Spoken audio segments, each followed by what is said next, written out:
اینجا دهه گلستان ناحیه واسه میباشد. تپه کناری شهر موضع زیبا و دیدنی بوده، طبیعت این موضع را سبز گردانیده است. در این موضع نیالها طور جو به جو گذاری شدهاند که شکل زینه را گرفته است. از همین سبب تپه را زینه باغ نام میبرند.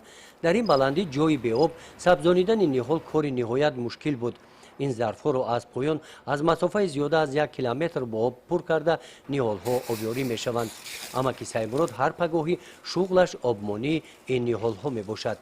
هر روز هر روز همه ساعت 6 دمیم تا ساعت 11 رو میتونیم اون درخت خوک زده نیست. زینه باغ سال 2018 هم در دایره کارهای آبادانی بخشیده به جشن 30 سالگی استقلالیت دولتی جمهوری تاجیکستان در ناحیه واسه در شفت شهرهای دوشنبه کلاب بنیاد شده است. یکی از انشاءهای مهم جشنی در ناحیه واسه می باشد. همین 40 متر دا یا توبه خامدگی هر کبا توبه خودش اودوده هر ویخ درخت. یک شلنگی بعدش توبش میکنیم ویخ درخت.